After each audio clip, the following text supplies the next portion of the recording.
네, 오늘은 6월 11일입니다. 우리 수요일 또 소요리 문답 우리 같이 찬양하고 같이 공부하도록 하겠습니다. 오늘 찬송가 196장 우리 다 같이 찬양하신 후에 우리 바로 소요리 문답 들어가도록 하겠습니다.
자, 오늘 소요리 문답은 31문으로 진행됩니다. 우리 먼저 31문 질문과 답을 먼저 보고 그 다음에 말씀을 나눠보도록 하겠습니다. 31문 효과적인 부르심이란 무엇입니까? 라고 하는 질문입니다. 답은 효과적인 부르심이란 하나님의 영에 하시는 일로서 성령께서 하시는 일인 거죠. 하나님의 영에 하시는 일로서 우리의 죄와 비참함을 깨닫게 하시고 우리 마음을 밝게 하여 그리스도를 알게 하시며 우리의 의지를 새롭게 하심으로써 우리를 설득하여 복음 안에서 우리에게 값없이 주어진 예수 그리스도를 영접할 수 있게 하시는 일입니다. 좀 길죠? 다시 한번 읽어보겠습니다. 효과적인 부르심이 뭘까? 효과적인 부르심이란 하나님의 영에 하시는 일, 성령께서 하시는 일이고, 첫 번째, 우리의 죄와 비참함을 깨닫게 하시고, 두 번째, 우리의 마음을 밝게 하여 그리스도를 알게 하시고, 세 번째, 우리의 의지를 새롭게 하심으로써 그 다음에 우리를 설득하여 복음 안에서 네 번째, 우리에게 값없이 주어진 예수 그리스도를 영접할 수 있게 하시는 일입니다. 그래서 오늘 핵심 말씀은 디모데후서 1장 9절 말씀입니다. 하나님이 우리를 구원하사 거룩하신 소명으로 부르심은 우리의 행위대로 하심이 아니요 오직 자기의 뜻과 영원 전부터 그리스도 예수 안에서 우리에게 주신 은혜대로 하심이라. 디모데후서 1장 9절 말씀입니다. 지난 29문서부터 구원론에 대해서 공부한다고 말씀을 드렸습니다. 그런데 구원론은 결국은 성령께서 우리를 부르시고 적용하시는 사역이기 때문에 결국은 구원론은 성령론이다라고 말씀을 드렸습니다. 그래서 29문서부터 한번 보면요. 29문에서 우리가 어떻게 예수 그리스도의 구속에 참여하게 됩니까? 그리스도께서 값을 치르신 구속에 참여하게 되는 것은 그의 성령께서 그 구속을 우리에게 효과적으로 적용하신 덕분입니다. 성령께서 구속을 우리에게 적용하셨기 때문에 우리가 그 그리스도의 구속에 참여하게 되었다라는 겁니다. 그러면 성령께서 어떻게 우리를 효과적으로 부르셨는가? 그것이 30문입니다. 성령께서 우리를 효과적으로 부르심으로 부르셔서 우리 안에 믿음을 일으켜 주시고 그리스도와 연합하게 하심으로 그리스도의 값주고 사신 구속을 우리에게 적용하여 주십니다. 우리 안에 믿음을 일으켜 주시고 그 다음에 그리스도와 연합하게 하셨다라는 것이 지난주까지의 강의였습니다. 그렇다면 자, 성령께서 우리를 효과적으로 부르셔서 믿음을 일으켜 주시고 그리스도와 연합하게 하셨다면 그러면 도대체 효과적인 부르심은 뭘까? 이 질문이 바로 오늘의 질문이고 그 질문에 대한 답을 오늘 우리가 하는 것입니다. 그러면 도대체 효과적으로 부르셨다고 하는데 도대체 이 효과적인 부르심이 뭡니까? 라고 하는 것이 오늘의 질문입니다.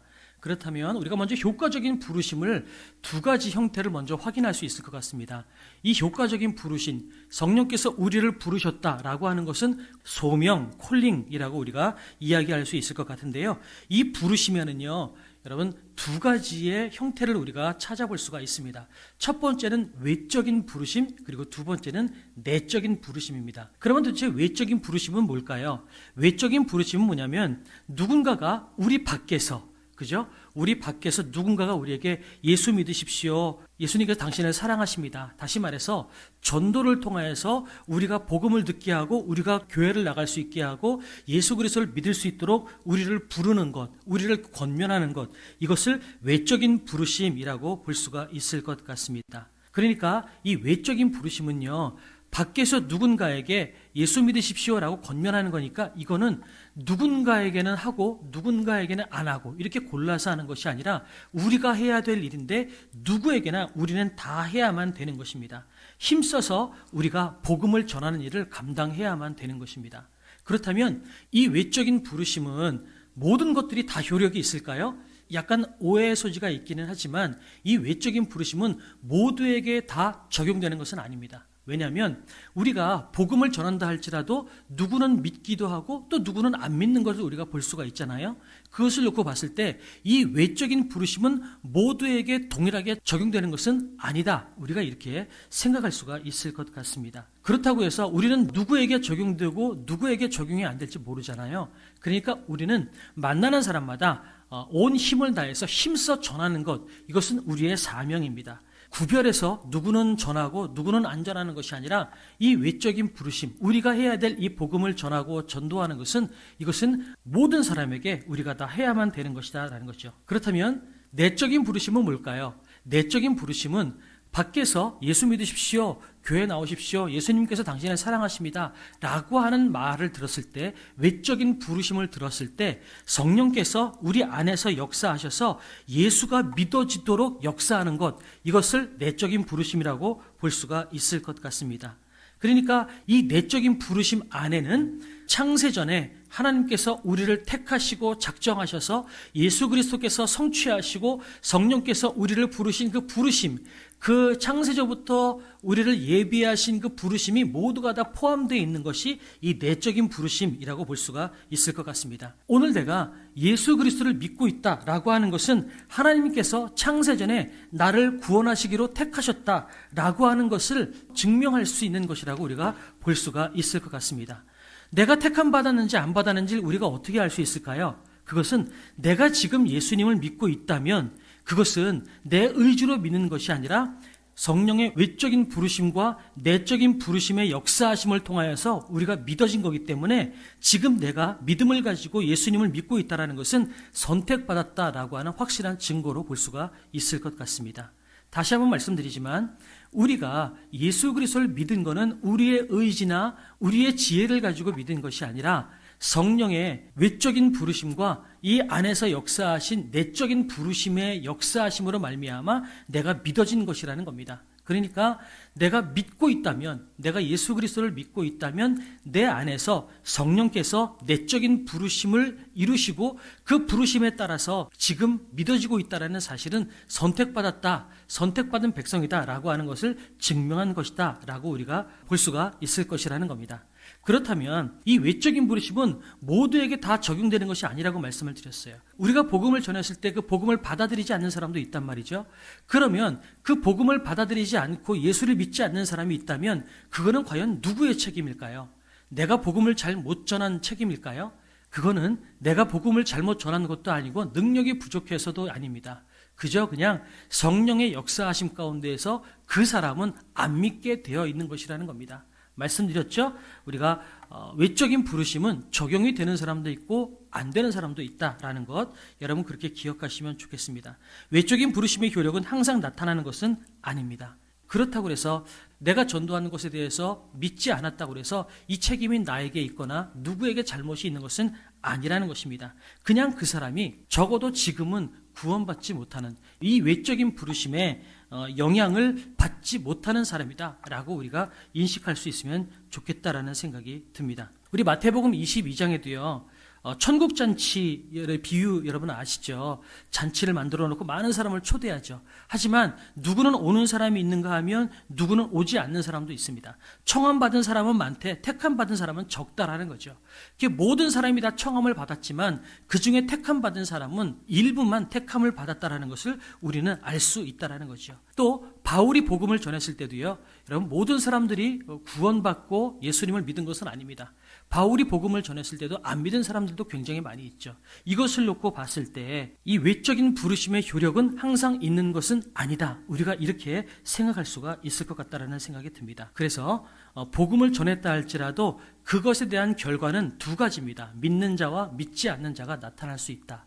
그러니까 우리가 복음을 전하고 그 결과에 대해서 우리가 자유할 수 있었으면 참 좋겠다라는 생각이 듭니다. 그 중에서 예수 그리스도를 믿는 사람이 생겼다면 그 사람은 성령의 내적인 부르심, 성령이 그 안에서 감동하셔서 믿도록 하셨기 때문에 믿어졌다라고 우리가 볼 수가 있을 것 같습니다. 외적인 부르심은 모든 사람에게 전해야 되는 거라면 이 성령의 내적인 부르심은 결국은 택하신 자들에게만 역사하시는 성령님의 일의 결과다라고 볼 수가 있을 것 같습니다. 그러면 우리는 누가 택함받은 자인지 아닌지 우리는 모르잖아요. 그러니까 우리는 모든 사람에게 전심을 다해서 복음을 전해야만 됩니다. 그러나 그 중에서 택함받은 자들만 그 안에 성령께서 내적인 부르심의 역사하심을 통하여서 믿어지게 되더라라는 것이죠. 그래서 성령의 내적인 역사는 여러분 실패할 수가 없습니다. 성령께서 내적으로 부르신 자는 누구나 다 구원받을 수가 있다라는 거죠. 이거는 실패할 수가 없다라는 것입니다. 그리고 내적으로 성령께서 역사하시면 이거는 우리가 저항하거나 거부할 수가 없습니다. 그래서 이것을 효과적인 부르심이다라고 이야기할 수가 있을 것 같습니다. 정리하면 효과적인 부르심은 두 가지, 외적인 부르심과 내적인 부르심이 있다. 외적인 부르심은 복음을 전하는 것, 누구에게나 다 해당되는 것입니다. 그러나 이 외적인 부르심의 효력은 누군가에게, 모든 사람에게 동일하게 나타나는 것은 아니다. 그러나 내적인 부르심은 성령께서 택함받은 자에게는 내적인 부르심의 역사를 이루시는데 성령께서 내적인 부르심을 부르시는 그 영혼은 거부할 수 없이 모두가 다 믿음을 얻게 되고 구원받게 되더라라는 것입니다. 영생을 주시기로 작정된 자, 내적인 부르심을 부르시기로 작정된 자는 모두가 다 믿게 되고 구원받게 된다라는 것을 여러분 기억하시면 좋겠습니다. 자, 이제 정리해서 나가보도록 하겠습니다. 이 효과적인 부르심이 구체적으로 무엇인지 조금 더 나눠보도록 하겠습니다. 하나님의 영행하시는 일로서 성령께서 하시는 일이라는 거죠. 우리의 죄와 비참함을 깨닫게 하시고 그리스도를 알게 하시고 의지를 새롭게 하심으로 예수 그리스도를 영접할 수 있게 하시는 일이다. 가만히 보면요, 죄와 비참함을 깨닫게 하는 것, 그리스도를 알게 하는 것, 의지를 새롭게 하는 것, 이 세 가지를 보면 우리의 전 인격 가운데 역사하시는 것이다라고 볼 수가 있습니다. 왜냐하면 죄와 비참함을 깨닫게 한다라고 하는 것은 우리의 지정의 중에 정의 부분이라고 볼 수가 있겠죠. 그리고 그리스도를 알게 한다라고 하는 것은 우리의 지정의 중에 지에 해당되는 부분이라고 볼 수 있겠죠. 우리의 의지를 새롭게 한다. 이거는 의에 해당되는 부분입니다. 그러니까 우리의 정, 지, 의, 우리의 감정, 그 다음에 우리의 지식, 그 다음에 우리의 의지를 다 변화시키고 새롭게 하신다. 성령께서 우리 안에 있는 지정의를 성령께서 변화시키고 새롭게 하심으로 말미암아 우리로 하여금 예수 그리스도를 믿게 만드는 것이 효과적인 부르심이다라고 볼 수가 있을 것 같습니다. 효과적인 부르심에서 첫 번째, 죄와 비참함을 깨닫게 하신다라는 것입니다. 죄와 비참함을 깨닫게 하신다. 이것은 우리의 감정적인 부분에 해당되는 영역입니다. 그런데 이것은 우리 소위르문다 그동안 따라오셨다면 여러분 아시겠지만 인간은 비참한 존재이다. 무능한 존재이다. 그죠? 죄와 비참함 가운데 우리는 아무런 가능성이 없는 존재이다 라고 하는 것에 인간론에 대해서 우리는 이것을 배웠습니다. 그런데 죄로 말미암아 우리가 비참한 존재이다, 무능한 존재이다. 여러분 이것에 대해서 납득이 되시는지 모르겠어요. 단순히 여러분 머리로 이해되는 것이 아니라 이것이 감정적으로 완전히 깨달아지는 것, 이것이 성령께서 우리에게 하시는 효과적인 부르심이다라고 우리가 볼 수가 있을 것 같습니다. 단순히 우리가 아는 것을 이야기하는 것이 아닙니다. 여러분 신앙생활을 10년, 20년 한다 할지라도요, 성령께서 역사하시지 않으면 이것이 깨달아지지 않는 사람들이 굉장히 많아요. 처음에 우리 전도할 때도 마찬가지예요. 우리 사형리나 이런 것도 마찬가지지만 처음에 우리 전도할 때 무슨 얘기부터 해요? 당신은 죄인입니다. 이렇게 얘기하거든요. 근데 거기에 대해서 예수 믿지 않는 사람들은 납득이 안 되는 거죠. 기분이 나쁜 거죠. 아니 왜 내가 죄인이야? 내가 범죄를 저지른 것도 많이 없고 나쁜 일을 저지르지도 않고 내가 잘 살아보려고 최선을 다했는데 내가 왜 죄인이야? 이렇게 납득이 안 되는 거죠. 그러니까 화가 나는 거고 교회에서 이야기하고 있는 복음 제시에 대해서 거부 반응이 일어날 수가 있는 거죠. 그런데 이것이 성령께서 우리를 깨닫게 해주시고 납득이 되면 내가 얼마나 더러운 죄인인지, 내가 얼마나 무능하고 비참한 존재인지가 깨달아지게 된다는 겁니다. 우리가 죄에 대해서 말씀드렸지만 우리는 세상을 살면서 거짓말을 하거나 아니면 누군가를 돈을 뺏거나 물건을 뺏거나 하는 것, 이것도 죄지만 근본적인 죄는 뭐예요? 하나님을 떠난 것이 우리의 죄라고 말씀을 드렸어요. 그래서 우리가 죄를 지었기 때문에, 죄인이기 때문에 나타나는 열매들, 그 결과들이 뭐냐면 이 세상을 살아나가면서 열매 맺게 되는 많은 죄악의 열매들이다 라고 말씀을 드렸습니다. 그런데 이것이 성령께서 우리를 깨닫게 해주시지 않으면 납득이 되지 않는 거예요. 조정민 목사님 같은 경우는 사모님이 계속해서 교회를 나가시니까 그 기자, 그 당시에 MBC 사장이셨고 또 기자의 직업을 갖고 계셨잖아요. 그러니까 기자의 직업 정신이 발동해서 과연 내 부인이 이단에 빠진 건 아닌지, 잘못된 길로 빠진 건 아닌지, 내 부인이 다니고 있는 거기 한번 파헤쳐보리라 라는 마음을 가지고 교회를 다니기 시작했다고 그러죠. 그 예배에 참석하다가 어느 순간에 예배에 참석했는데 갑자기 내 가운데 내가 죄인이라는 것이 깨달아지고 내가 예수 그리스도를 믿게 되었다, 이렇게 고백하는 여러분 간증 들어보신 적 있으실 겁니다. 그 외에도 정말 많은 사람들이 어느 순간에 예기치 않게 그냥 교회를 다녔는데, 어떤 분은 10년 동안 교회를 다녔는데도 모르고 있다가 갑자기 어느 순간에 가슴이 뜨거워지면서 그냥 내가 죄인인 것이 깨달아지더라, 이렇게 말씀하시는 분이 있어요. 옆에서 다른 사람들이 물어보는 거죠. 당신이 왜 죄인입니까? 얼마나 죄를 지었는데 죄인이라고 하십니까? 그러면 그냥 막연하게 생각이 안 난대요. 그런데 그냥 내가 죄 자체, 죄 덩어리라는 것이 깨달아지고 내가 너무나 더럽고 추악한 존재라는 것이 어느 순간에 확 깨달아지면서 그렇게 부끄러워지고 나를 구원하신 예수 그리스도의 사랑이 그렇게 크게 다가오더라는 거죠. 이렇게 자기가 죄인이라고 하는 것이 어느 순간에 깨달아지는데 이게 지식 때문에 그렇게 되는 걸까요? 아니죠. 논리나 지식으로 되는 것이 아니라 성령께서 깨달아지게 하셨기 때문에 그렇게 되는 거예요. 이런 것들이 그냥 머리로 이해가 되거나 납득이 되는 것이 아니라 그냥 깨달아지는 거예요. 이것이 모두가 다 성령의 역사라는 것입니다. 내가 믿고 싶어서 믿는 게 아닌데, 내 의지로 믿어지는 게 아닌데 그냥 믿어지는 거예요. 그러니까 누군가에게 당신 왜 예수를 믿게 됐습니까? 당신이 왜 죄인입니까? 라고 물어보면 막상 대답할 수가 없어요. 내가 왜 어떻게 믿었지? 근데 그냥 어느 순간에 말씀을 보다 보니까 어느 순간에 그 모든 것들이 다 믿어지는 거예요. 여러분 이것이 성령의 역사입니다. 성령이 하시는 일이 뭘까요?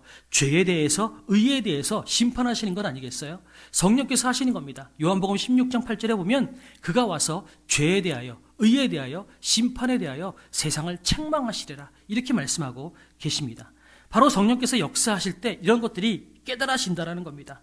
그래서 내가 믿어서 믿는 것이 아니라 전적인 하나님의 주권적인 역사로 내가 죄인이라는 것이 깨달아지고 내가 구원받게 되더라는 것입니다. 그러니까 여러분, 예수님을 믿는 그 믿음의 기점은요, 우리가 지식으로 예수님 믿을만해 라고 하는 것이 아니라 내 마음속 깊은 곳에서 내가 죄인이라는 사실이 철저하게 깨달아지는 순간서부터 내가 믿어지는 것이고 내가 받아들여지는 것입니다. 그래서 성령께서 효과적으로 우리를 부르시는 첫 단계가 뭐냐? 죄에 대해서 내가 깨달아지게 된다는 거죠. 내가 얼마나 가능성 없는 존재인지가 깨달아지게 되는 것. 이것이 첫 번째입니다. 두 번째, 마음을 밝게 해서 그리스도를 알게 하신다라는 것입니다. 하나님의 영이신 성령께서 우리의 어두운 마음을 밝혀주셔야만 됩니다. 성령께서 우리를 밝혀주시지 않으면 우리가 그리스도를 알 수가 없어요. 성경의 말씀도 알 수가 없습니다. 이것을 조명하심이라고 우리가 표현하기도 하는데요. 여러분, 어두운 방 안에 있으면 아무것도 보이지 않잖아요. 그런데 그 방 안에 뭐가 있는지를 알려면 어떻게 해야 되겠어요? 조명을 켜야 되겠죠. 불을 켜야 되겠죠. 마찬가지입니다. 하나님이 어떤 분이신지, 그리스도가 어떤 분이신지, 성경의 말씀이 무엇인지 이것을 깨달으려면요, 성령께서 우리를 조명해 주시고 우리를 밝히 비춰 주실 때에만 우리가 그것을 깨달을 수가 있다는 것입니다. 이것은 우리의 지식이나 IQ하고는 상관이 없어요. 예를 들어서 우리 어르신들 한번 보세요. 어떤 분들은 초등학교, 국민학교조차 못 다니신 분, 글자도 제대로 못 쓰시는 분들도 계세요. 그런데 그런 분들도 하나님의 말씀을 다 알고 다 믿고 깨달으시는 분이 계시단 말이죠.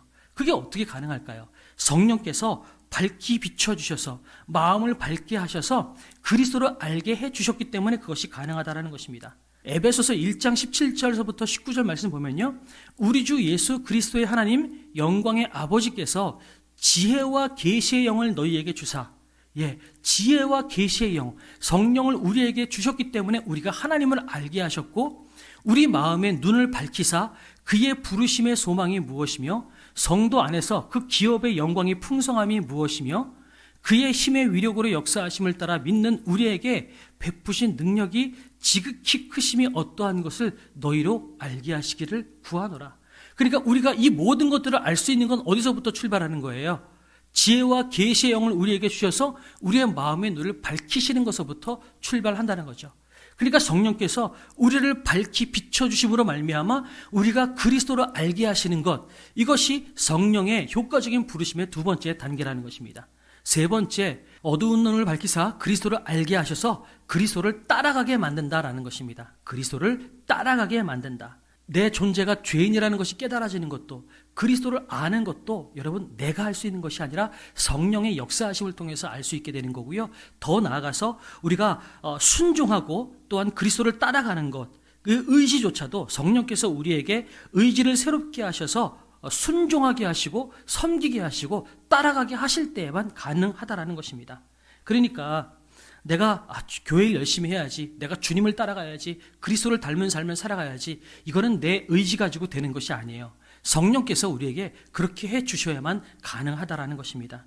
또한 우리가 교회에서 주의 를 감당하고 섬기는 것, 이것도요, 성령께서 우리를 도와주시지 않으면, 성령께서 우리 가운데 역사하시지 않으면 우리가 될 수가 없는 겁니다. 왜냐하면 우리는 의지가 약할 수밖에 없어요. 우리 힘과 우리 의지 가지고는 그렇게 할 수가 없어요. 그러니까 여러분, 예전에 그런 경험 해보신 적 있을 거예요. 처음에 신앙생활 할 때, 그래, 이번 주부터는 교회 가야지. 막상 그날 되면 늦잠 자고 싶고, 교회 가기 싫고, 다음 주부터 가자. 여러분, 급한 거 아닌데 뭐. 이렇게 생각해 보신 적 있으시죠? 이게 뭐예요? 내 의지 가지고는 그런 것들이 불가능하다는 거예요. 근데 어느 순간 갑자기, 교회 가야 되겠다. 어느 순간 갑자기, 이제 열심히 섬겨야 되겠다. 어느 순간 갑자기 이제 내가 성경 말씀을 봐야 되겠다. 갑자기 이런 마음이 들고 그렇게 내가 열심을 다해서 할 수 있는 것, 이것은 내 의지가 아니라 내 안에서 성령께서 나를 이끌고 나가시기 때문에 가능하다는 것입니다. 그래서 어두운 눈을 밝히사 예수를 알게 하시고 그 예수를 따라가게 하시는 것, 예수를 따라가게 하시는 것까지도 성령께서 하셔야만 가능하다라는 것입니다. 여러분, 에스겔서 11장 19절에서 20절 말씀 보면 이런 말씀이 있어요. 내가 그들에게 한 마음을 주고 그 속에 새 영을 주며 그 몸에서 돌 같은 마음을 제거하여 살처럼 부드러운 마음을 주어 내 율례를 따르며 내 규례를 지켜 행하게 하리니. 그러니까 성령께서 우리의 마음 가운데 새로운 영을 부어주시고 돌같이 굳어진 마음을 바꿔주시지 않으면 우리가 새로운 율례를 따르거나 규례를 따라 지켜 행하는 것, 이것이 불가능하다는 거예요. 예배 나가야지, 말씀대로 살아가야지, 내가 선한 행동을 해야지, 그리스도인 닮은 삶을 살아나가야지, 이것은 여러분 내 의지 가지고 불가능한 거예요. 성령께서 나를 이끌어주시고 나에게 역사하시지 않으면 불가능한 거죠. 그러니까 우리가 율례를 따르지 못하고 규례를 지켜 행하지 못할 때 우리는 어떻게 해야 되겠어요? 성령님, 내 안에서 일하셔서 내가 주의 율례를 따르는 삶을 살 수 있도록 도와주십시오. 여러분, 이것이 돼야만 된다는 거죠. 성령께서 역사하시지 않으면 내가 주님을 따라가는 삶조차도 불가능하다라는 것입니다. 그렇게 해서 네 번째, 그리스도를 영접하게 하심이라는 것입니다. 그러니까 우리가 정서적으로 자신의 죄와 비참함을 납득하게 하시고, 그 다음에 우리의 어두운 눈을 밝히셔서 그리스도라는 것을 알게 하시고, 그 다음에 우리의 의지를 새롭게 하셔서 우리가 주님을 따를 수 있도록 하시고, 그 결과 결론적으로 우리가 예수 그리스도를 영접할 수 있도록 하시는 것, 이것이 성령께서 우리에게 하시는 일이라는 것입니다. 요한복음 3장 16절, 하나님이 세상을 이처럼 사랑하사 독생자를 주셨으니, 독생자를 우리에게 그냥 주셨다라는 거예요.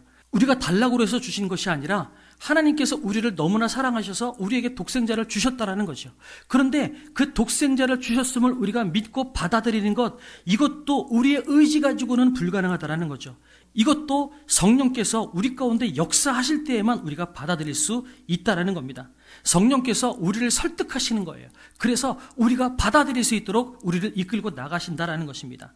그래서 데살로니가 후서 2장 13절에도 보면요, 이렇게 말씀하고 계세요. 하나님이 처음부터 너희를 택하사 성령의 거룩하게 하심과 진리를 믿음으로 구원을 받게 하심이니, 그러니까 하나님께서 처음부터 우리를 택하셔서 성령의 거룩하게 하심과 진리를 믿음으로 구원을 받게 하심이니, 그러니까 거룩하게 하심이나 구원을 받게 하시는 것도 우리의 의지로 가능한 것이 아니라 하나님께서 우리를 그렇게 하셨기 때문에 성령의 역사하심으로만 가능하다라는 거죠. 또 그리고 사도 바울이 전도를 했을 때 루디아가 예수를 믿었잖아요. 거기 그 본문에도 보면 루디아가 복음을 들었을 때 하나님께서, 성령께서 그 마음을 열어서 그 말씀을 믿게 하셨다라고 이야기하고 있습니다. 그 성령께서 그 마음을 열었다라는 거예요. 그러니까 우리가 예수 그리스도를 믿는 것도 내가 믿어야지라고 해서 되는 것이 아니라 성령께서 믿게 해 주셔야만 가능하다라는 것입니다. 결론적으로 우리가 성경 공부도 하죠.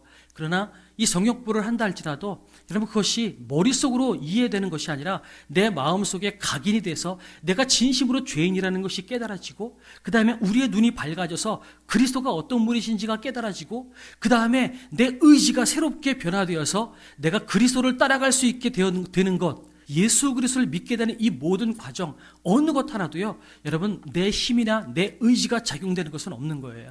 다 성령께서 일하시고 역사하실 때만 가능하다는 거죠. 이미 우리가 인간론에 대해서 배웠지만 인간은요, 죄로 인해서 죽은 존재예요.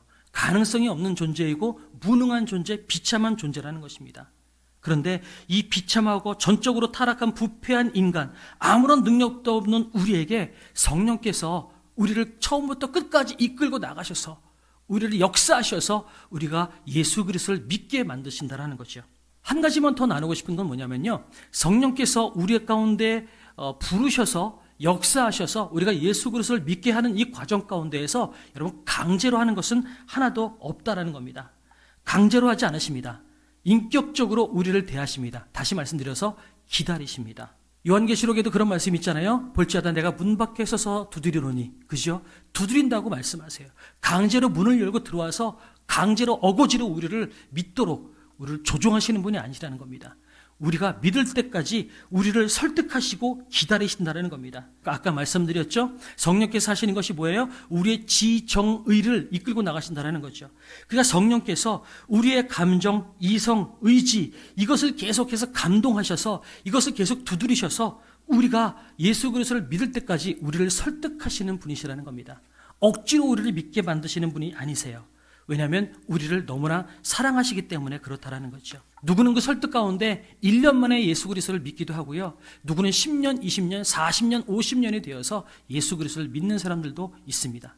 그러나 그럼에도 불구하고 성령님은 우리를 너무나 존중하시기 때문에, 우리를 사랑하시기 때문에 우리를 강제로, 억지로 하시는 것이 아니라 우리를 계속해서 감화, 감동하시면서 설득하시고 기다리신다는 거죠. 너무나 사랑해서 그렇다는 겁니다. 우리도 사랑하는 사람을 한번 생각해 보세요. 한 남자가 한 여자를 사랑합니다. 너무 사랑해서 그 여자에게 강제로 내가 너를 너무나 사랑하니까 너는 나만을 사랑해야 돼 라고 그 여자를 강제로 끌고 와서 꼼짝도 못하게 하고 나만 바라보고 나만 사랑하게 한다면 여러분, 그것이 사랑일까요? 그건 사랑이 아니라 여러분, 폭행이죠. 범죄죠. 그것이 아니라 정말 그 여자를 사랑한다면 내가 그 여자를 사랑한다라는 마음의 표현을 계속해서 끊임없이 하면서 선물도 주고 그 여자가 좋아할 만한 것들을 하면서 끝까지 그 여자의 마음이 나에게 돌아올 때까지 계속해서 기다리면서 설득하고 선물을 주고 좋은 일을 하고 도와주고 보살피는 것, 이것이 진심으로 사랑하는 사람이 할 수 있는 일이겠죠. 마찬가지입니다. 하나님도 마찬가지예요. 우리를 너무나 사랑하시기 때문에 계속해서 우리를 설득하십니다. 우리의 지, 정, 의 이런 부분들로 계속해서 우리를 부르시고 우리를 설득하셔서 우리가 끝끝내 예수 그리스도를 믿는 데까지 우리를 가게 만드신다는 것입니다. 이것이 하나님의 마음이라는 것입니다. 그래서 우리 안에 계신 성령께서 우리 안에 내적으로 부르실 때 택함 받은 사람을요, 계속해서 예수님을 영접해서 믿을 때까지 계속해서 기다리면서 참으면서 설득해서 우리를 예수 그리스도를 믿는 데까지 끌고 나가시는 것, 이것이 성령께서 우리 가운데 하시는 일이라고 우리가 볼 수가 있을 것 같습니다. 마지막으로 우리 적용하도록 하겠습니다. 자, 우리가 첫 번째 효과적인 부르심을 이야기할 때 우리 외적인 부르심을 나누었습니다. 외적인 부르심은 뭐라고 그랬죠? 교회에서 하고 있는 전도, 그거죠. 복음을 전하는 것.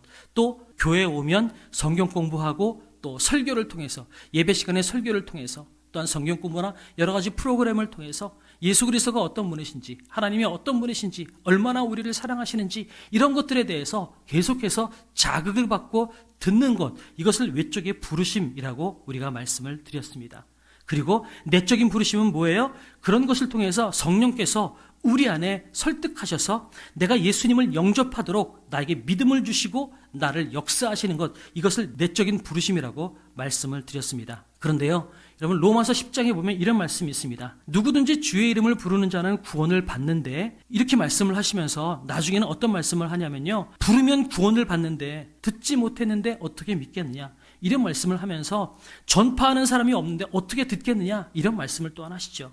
그래서 아름답도다, 좋은 소식을 전하는 자들의 발이요, 이런 말씀을 하고 있습니다.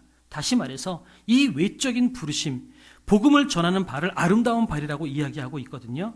그러니까 우리는 끝까지 이 외적인 부르심, 복음을 전하고 전하는 일을 계속해서 해야만 된다라는 것입니다. 복음을 전해야 성령께서 내적인 부르심의 역사를 이루시고 또한 효과적인 부르심을 통해서 예수 그리스도를 영접하게 되는 거죠. 그러니까 그 모든 것은 뭐예요? 외적인 부르심에서부터 출발하는 거죠.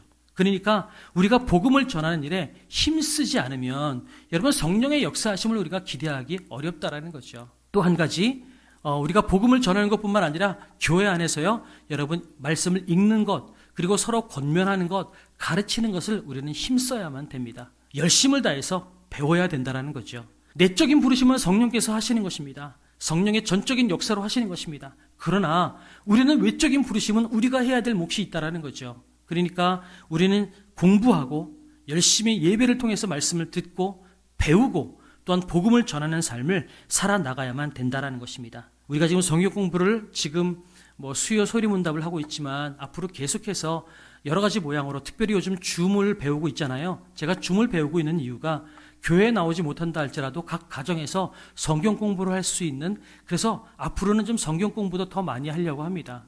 앞으로도 많이 늘어나는 성경 공부, 여러 가지 프로그램을 통하여서 우리가 하나님의 말씀을 더 열심히 듣고 배움으로 말미암아 하나님의 사람으로 온전해지고요, 또 하나님께서 기뻐하시는 이 선한 일을 행할 수 있는 능력을 갖추는 저와 여러분이 되기를 주님의 이름으로 축복합니다.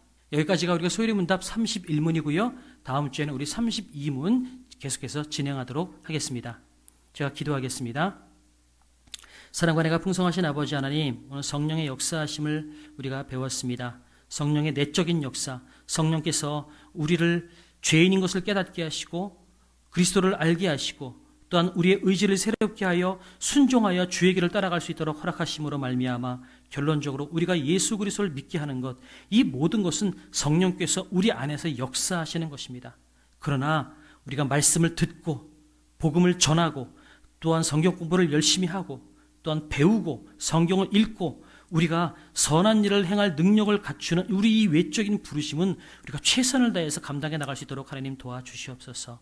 그냥 기다리는 자가 아니라 전심을 다해서 배우고 있는 힘을 다해서 배우고 우리 목숨 다하는 그날까지 배우기를 쉬지 않는 우리 반석교회 성도님들이 될 수 있도록 하나님 돌보시고 인도하여 주시옵소서. 그렇게 하실 주님을 찬양하며 감사드리며 예수님의 이름으로 기도드립니다. 아멘. 하늘에 계신 우리 아버지여, 이름이 거룩히 여김을 받으시오며 나라에 임하옵시며 뜻이 하늘에서 이룬 것 같이 땅에서도 이루어지이다. 오늘날 우리에게 일용할 양식을 주옵시고 우리가 우리에게 죄 지은 자를 사하여 주신 것처럼 우리의 죄를 사하여 주시옵고 우리를 시험에 들게 하지 마시옵고 다만 악에서 구하옵소서. 대개 나라와 권세와 영광이 아버지께 영원히 있사옵나이다. 아멘. 감사합니다. 이제 남은 시간 여러분 승리하시고 잘 정리하시고 하루를 잘 마무리하시기를 주님의 이름으로 축복합니다.